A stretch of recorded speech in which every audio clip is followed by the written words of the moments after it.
Welcome back, everybody. It's your pal Orange Hat here to bring you another stream for the guilty pleasures. This month we got Alien versus Predator this time, and yes, I know I'm fixing my hat. Ah, a lot of stuff happened today. Let's just say that, and that's all you'll hear about it.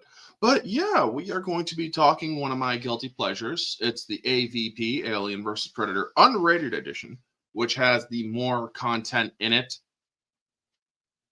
And also, sorry for any noise in the background.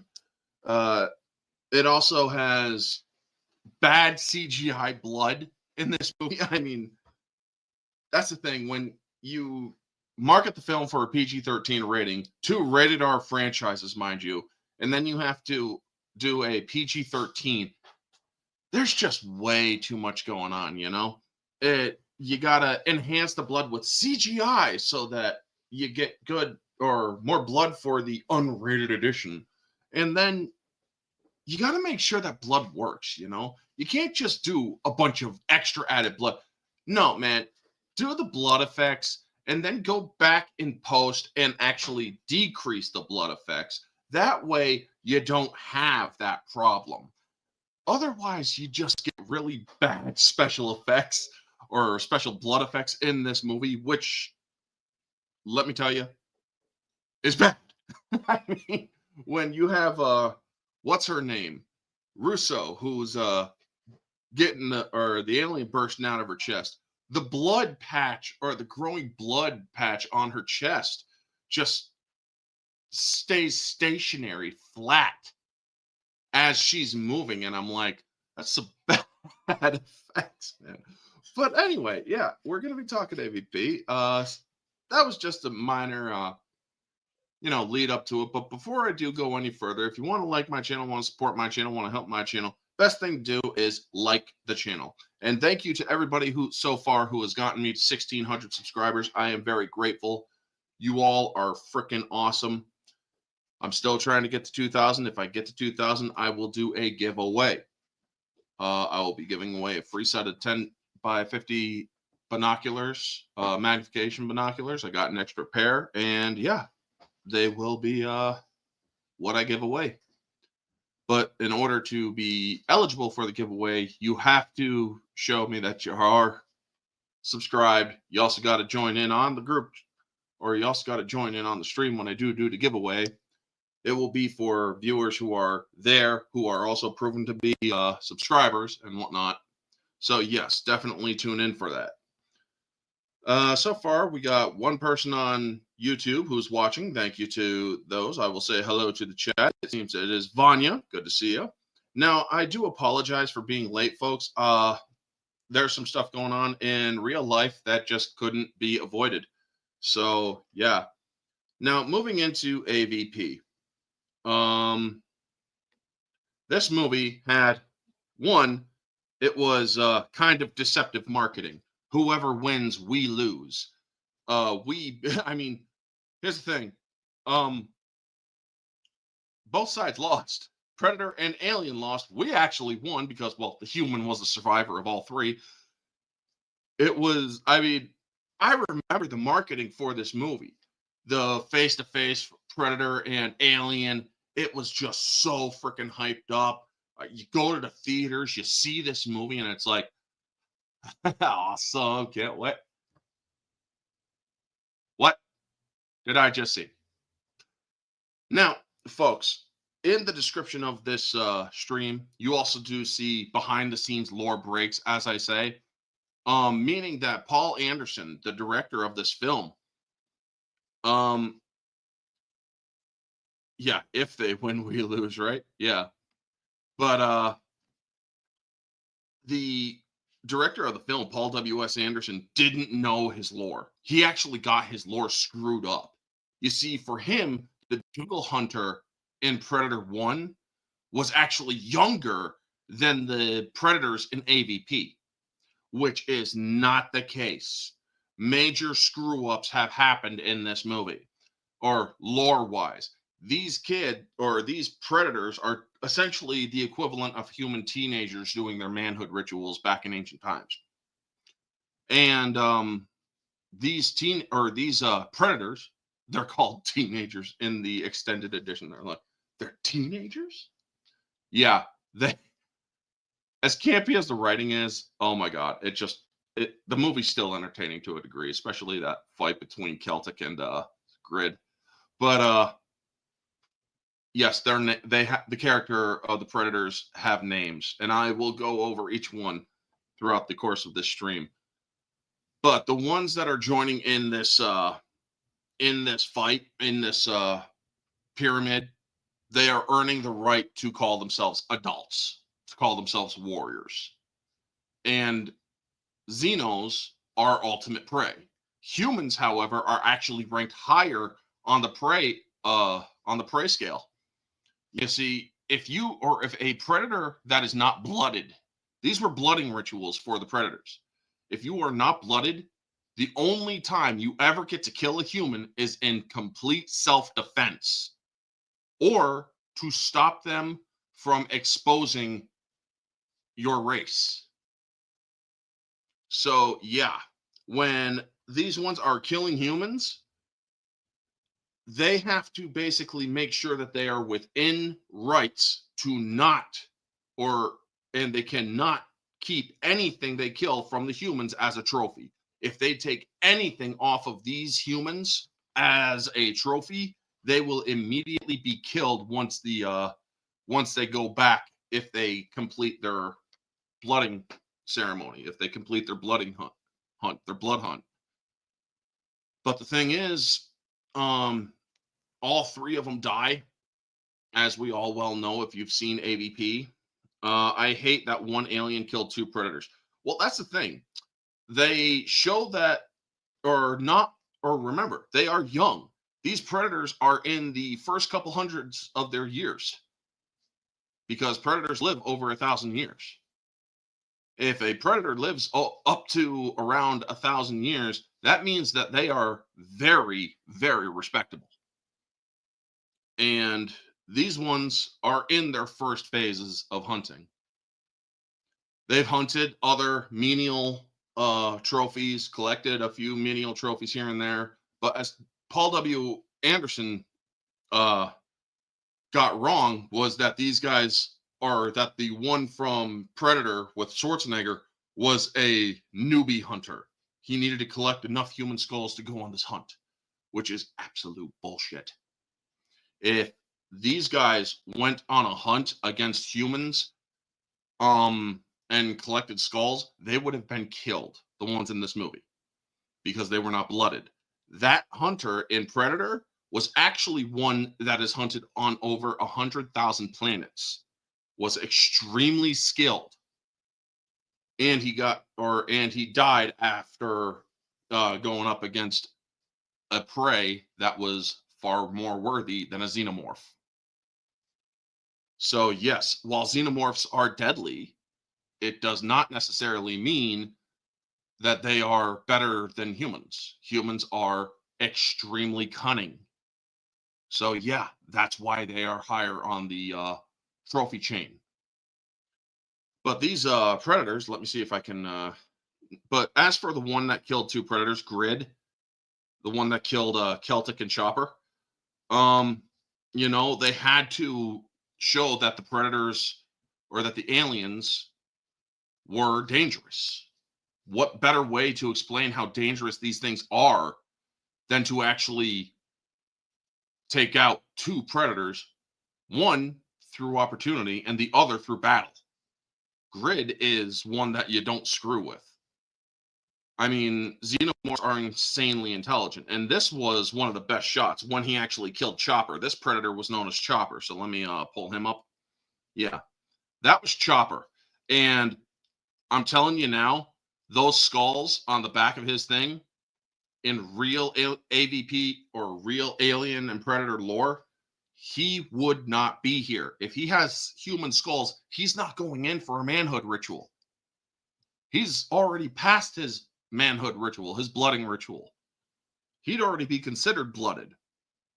Having human skulls as a trophy for a predator that is not yet blooded is a death sentence offense. You are considered a bad blood. and you will immediately be killed if another predator sees you. You are forever disgrace to that species. So yeah, there's a lot of lore problems in the movie.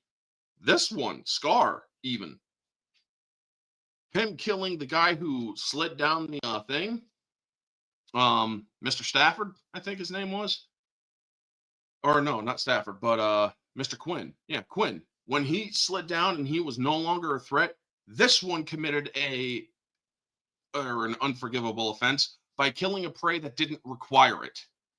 The only reason, or now he could try justifying, there was a chance he would have lived and made it back to tell others about it. But unfortunately, it doesn't work that way. He was unarmed. He was not a threat. He should never have been killed. So yeah, all three of these predators, they fucked up. All three, and Paul W.S. Anderson really fucked up the lore when he made this movie. He didn't do this movie at all right, but I still enjoy it to a degree. It's still fun to watch. And oops, there we go. Oops, there we go. But you also do have some great cinematography scenes, like the ancient story scene of where the predators came to Earth, teaching humans how to build the pyramids and whatnot.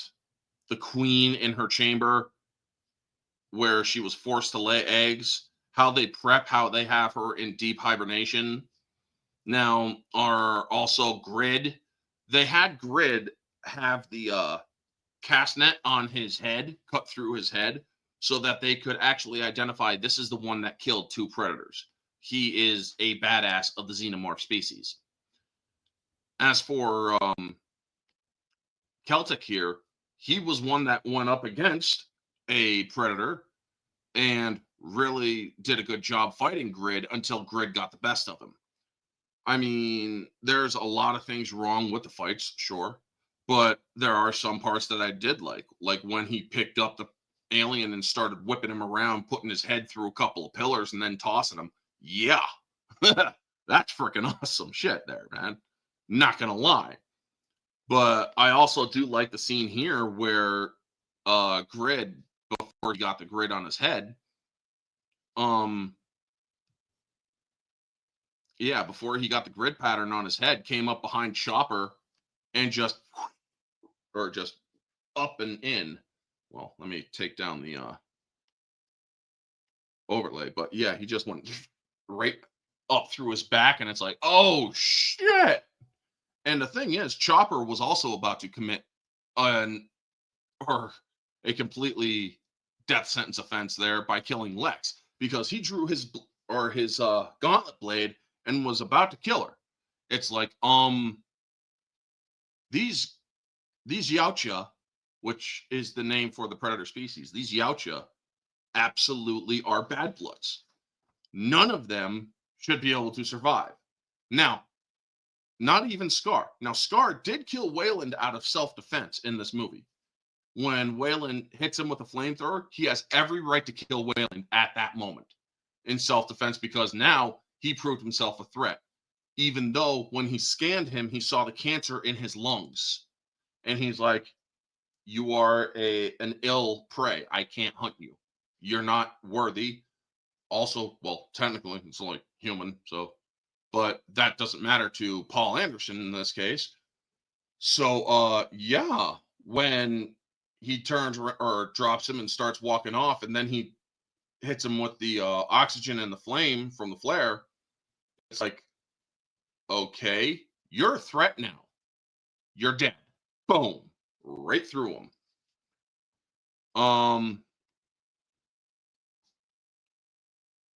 Dumb move from Wayland. Well, the thing is, Wayland was dying already, and he, there's a certain level of pride in humanity, especially if you have something that is, or that thinks you are weak simply because you're sick. Yeah, you are, or if somebody thinks you're weak when you're sick, that is going to go to you. That is going to get to you. That is going to make you pissed. Your pride will completely take the wheel. All common sense out the window. So yeah, when Waylon did that, yeah, he wasn't thinking straight at all. He's just thinking, my pride's been hurt. You're going to die. You don't turn your back on me. So another fun thing, this movie is actually tied to the Alien versus Predator game that was on the Xbox 360. I think it was the 2012 version of the game, because Carl Wayland, or Carl Bishop Wayland, the one in the game, download or has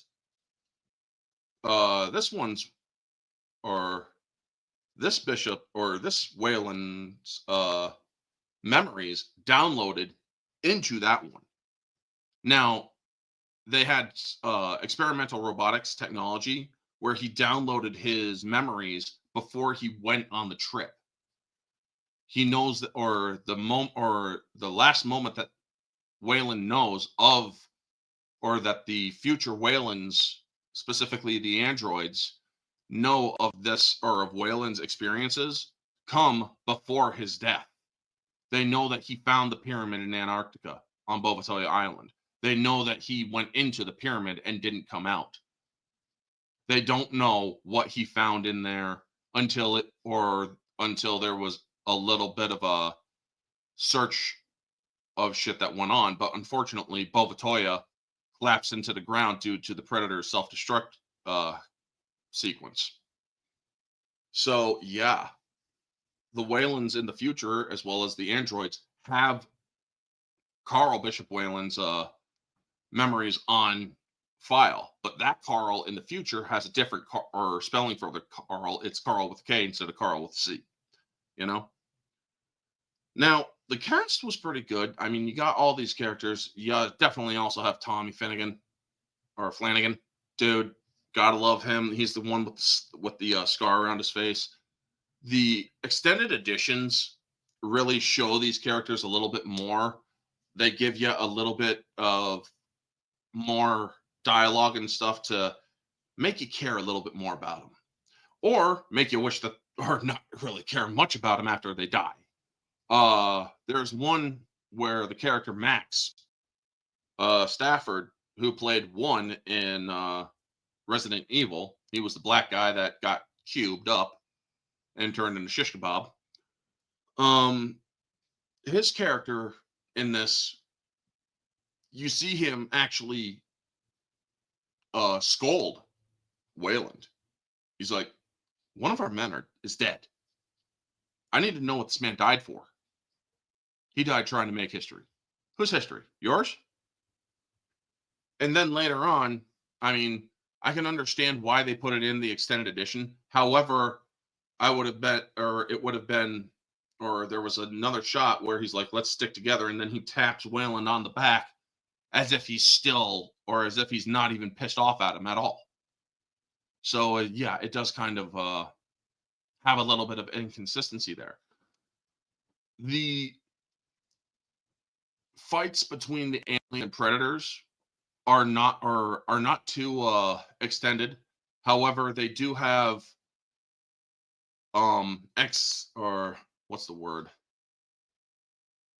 exposition, explaining scenes and whatnot a little bit longer. Introduction scenes are a little bit longer, specifically for the two guys that were digging in Mexico before they got kicked out and joined Wayland's party.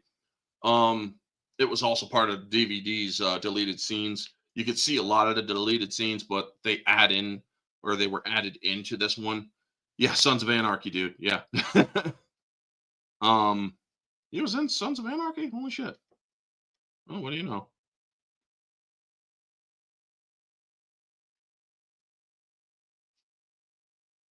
But yeah, sorry, I had to listen for something. I thought I heard something. But yeah, for this movie though, I still enjoy it. It's one I could turn on that's not too too scary or anything. It's not one that really scares the hell out of anybody. It's not one that is particularly award worthy, especially when you get the story wrong. as bad as Paul Anderson did. However, I still do like the cinematography, the fun experience of the movie, and Lex being blooded by one who blooded himself, um, marking himself for if he makes it out of the hunt, he knows he was successful and he would be honored that way. Um, I also like how they show, well, if the hunters lost, they made sure none survived. The entire backstory of the hunters who were a successful hunt and then one that is a not so successful hunt. And there are some scenes that are really good when you're seeing thousands upon thousands of aliens, xenomorphs running up that damn pyramid, and the hunters are blasting away with their plasma casters, their casters, and their burners, or whatever you want to call them. Man, it just looks so great. Send me your top 5 movie list. I will give you my top 5 after the stream, okay, Vanya? Out of the what I consider my top 10, I will give you my top 5. But yeah, let me actually go. I have overlays here, folks, and I don't know why I'm using them. But the 3 ones, this one is Celtic. You got Scar here. He had not yet put the scar on his head. And you got Chopper. Those were the 3 unbloodeds that went in the Xenomorph. Now, the final battle between the Queen and Scar, a lot of people know in this movie that Scar has a alien, or he got face hugged. He's got an embryo inside of him. So the Queen would be like, well, why is it going to kill him? Well, if you look right here, this is the lower abdomen of the predator, of the Yautja, where the embryo inside of him is not nestled. The embryo inside of him is nestled up higher in the chest.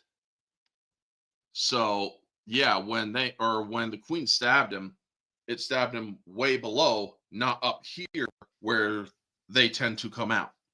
And that's where the growing embryo was when the Queen stabs him. There's, oh my God, this scene where the Predator basically creates a weapon for her and understands that she has killed an alien, so she might be useful. I love how when he's showing her that their blood does not affect alien tissue,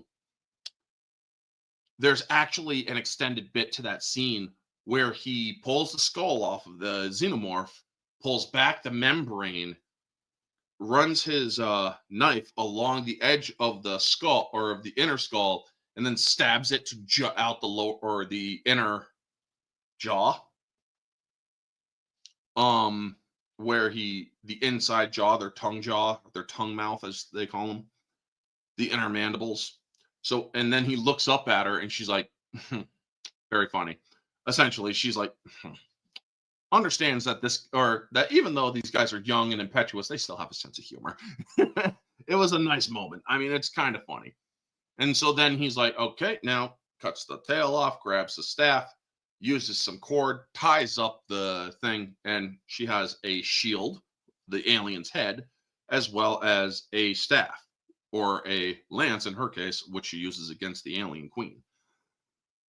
And I like that fight at the end. I mean, you got some great cinematography, like when the Queen's going after Lex underneath the whale oil tank, and you see that Predator just jump, twirl, and just stab his throwing spear into the alien or the Queen's head. Dude, that's boss. That is some great freaking cinematography there, you know? And then you also have a callback to the to Alien or Aliens with the Queen versus Lex, where the tail is coming in at 2 different sides, womb, or bam, and or there. Sorry, with the circle thing, it makes it harder to see, but I also wanted the background into this. But yeah, I love how they did that, and it's kind of a callback to Aliens because that's exactly what the Queen did against Ripley when she was in the power loader. Um, but this movie, objectively, completely is when I'm talking objectively speaking, where you are not using your own bias, but you are going by story, cinematography, picture, writing, all of that. 5 out of 10. This movie had great cinematography, great score, great sound effects, great acting.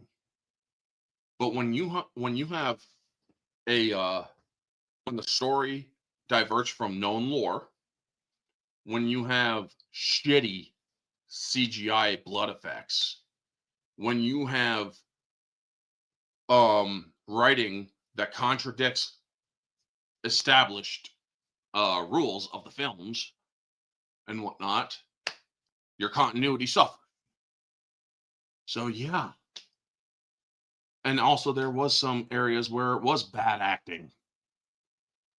But for the most part, you had good practical effects. You also had bad practical effects. You had a couple of problems in there too.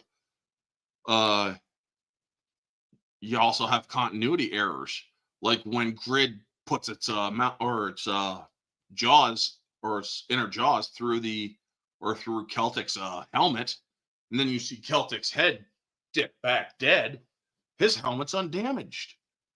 So yeah, continuity errors. I mean, there's errors galore in this film. So yes, objectively speaking, Alien versus Predator is 5 out of 10. Subjectively speaking, I enjoy the hell out of this film. I put it at an 8.5 to a 9 out of 10. I really like it. However, I can also acknowledge it's flawed as fuck. It's a guilty pleasure. So when it comes to moviegoer, where you're not judging by any of the laws or the scores, you're not deconstructing, you're just going straight off of entertainment value. This movie is entertaining. It has a slow burn because you're introducing some characters. However, you get when shit starts in the pyramid and even up in Antarctica, you get its high octane straight from there going or in. You get it going and stuff starts happening. So yes, I would put it at an 8.5 to a 9 out of 10 moviegoer. Another thing about the special edition that I like is there is a Alien versus Predator bit in the beginning of the extended edition where they show the events of they show a small event of 1904, 100 years prior to their time discovering the pyramid, where it shows a whaler running through the cold, going into one of the shacks and hearing the telltale predator snarl behind him, and then it decloaks and you see the blades come down.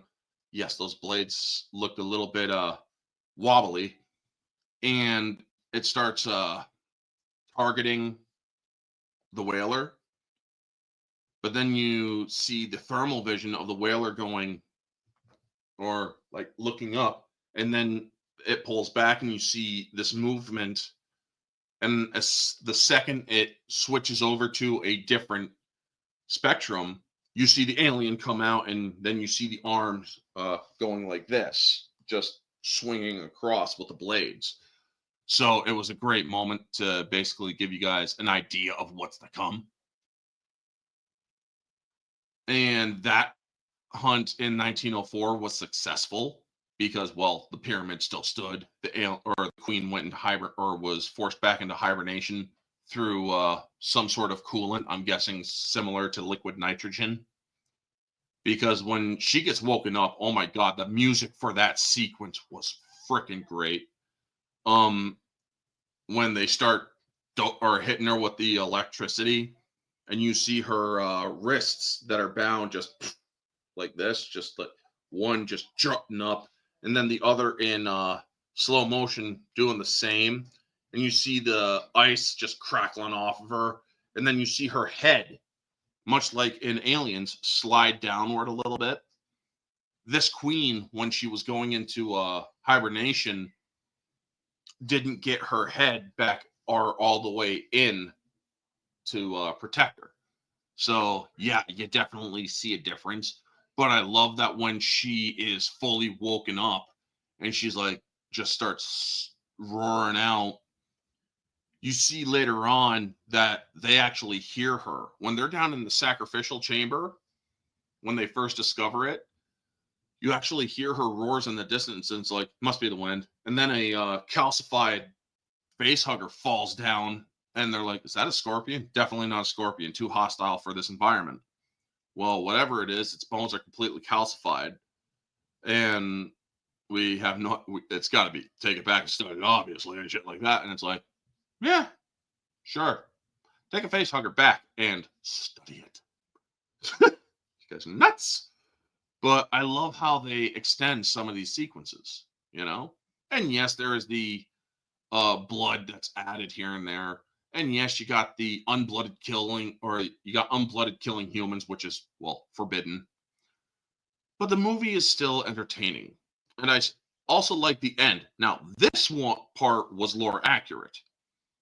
When the elder here saw that she had the mark on her face of his clan, he's like, okay, she's protected. She cannot be killed. And in fact, we just watched her help kill a queen. So, yes, she will be given respect. Lex, for all intents and purposes, is seen as a warrior in their eyes and worthy of their respect for the rest of her days.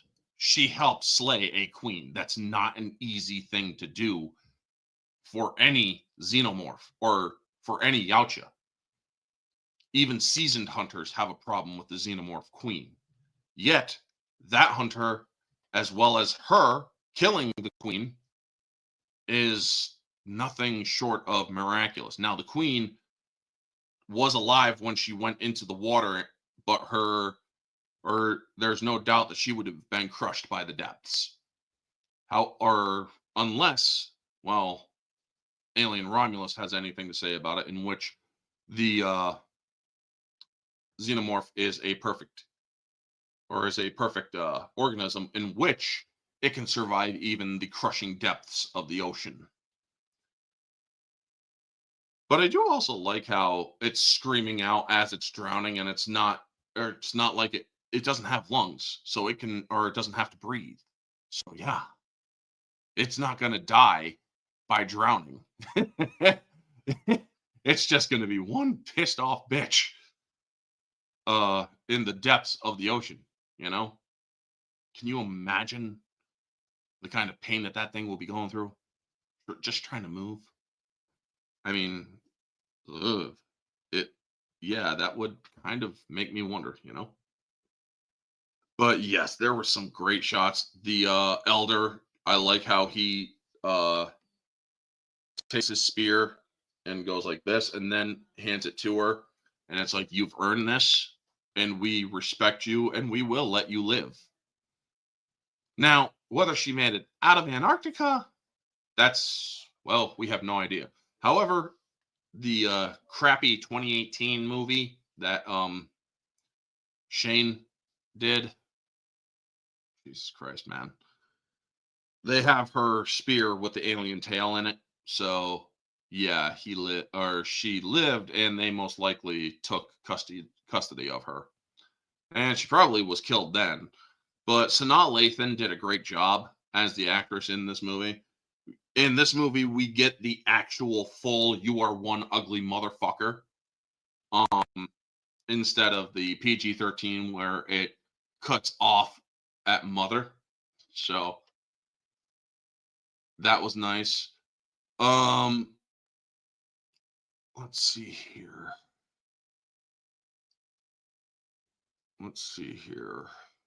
Oh, I also wanted to. This is just a small little, nice little moment when you see the chest burster come out and Scar catches it and then snaps its neck with his thumb, and then he's like, just shudders.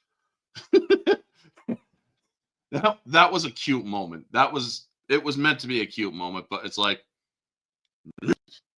"Ugh, you're ugly." And I'm like, dude, you're fighting adult versions of these things. And the little one creeps you out. It's kind of weird, man. But then you also get the eight, or after he's been accorded honor and leaving the planet of his demise, which he is given view of for his afterlife, you see the pred alien burst out, and that's where AVPR comes in. I wish they really do need to redo that and have the lighting fixed for that film, like seriously fixed for that film, because otherwise the movie just sucks. Although I do like the concept that, or Chet, the Predalien, the female Predalien, was a queen embryo. You could tell by her crest. You could tell by her head that she was a queen embryo. However, she also had predator features in her mandibles in the second one. But I do like that version better, the one that pops out in the AVP in the original version, because in the second version, it just and then screams out, but it also looks lesser, probably due to lighting. And that's all right.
And I'm back. Sorry about that. Had to discuss something off screen for a bit.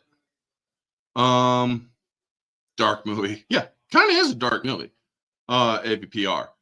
But I also like that one too. I mean, it has a little bit more lore respect in that one. However, there are plot holes, like why the fuck is he, or why the fuck is a elite skinning a human? It needs no more trophies, and it's also why the fuck would it do that shit? You know. But anyway, Alien versus Predator. I enjoyed the movie. Yes, I totally acknowledge it has problems. It is flawed as fuck. However, I can acknowledge that the movie is fun to watch. It's a guilty pleasure. And that is what these ones are about, folks. Now, the next guilty pleasure that I have planned for next week, hold on. Got another comment. I like it. Too human totally irrelevant. Yeah. As for next week, I finish off the guilty pleasures with Man of Steel. A lot of people give that one a really big rip, and a lot of people are saying it's the worst Superman movie out there. And I'm going to tell you why every single one of them are wrong. All right. I will tell you that next week, folks. But I want to thank everybody who tuned in on X and on Twitter. Uh, let me see here. You got Vanya, and who else was in here? Well, apparently there was another person in here that didn't comment, but thank you for tuning in. I appreciate you. Nevertheless, also, folks, remember tonight is the Barroom Podcast with Society Reviews and me on Society Reviews channel at 9 p.m. We're going to be talking some cool shit, and yeah, we'll see what topics we got next week, or Wednesday, 8:30 p.m. on Mara's end. We're going to be on her channel, Jade Shadow. We will be discussing Robert Downey Jr.'s Sherlock Holmes, and we will be discussing on Thursday, 8:30 p.m. Final Fantasy VII Advent Children. I'm going to currently watch that as soon as I get off of here. So, yeah, y'all have fun. The Final Fantasy VII version, Advent Children, is the complete director's cut. So, yes, definitely make sure you check out both versions of it so that you can do your own comparisons, especially with the dialogues and whatnot, because, well, that is important. So, yeah, thank you to everybody who's tuning in. Y'all know the drill. Like, comment, subscribe, share, all that jazz. Let me know your thoughts down in the comment section below, folks. What did you think of AVPR? Or not AVPR, but Alien versus Predator. Did you like it as a guilty pleasure? Do you acknowledge the flaws? What are your thoughts on it? Let me know, folks. This has been Orange Chat. Y'all have a wonderful day, and always remember to stay humble. Peace. Are you done? Are you done?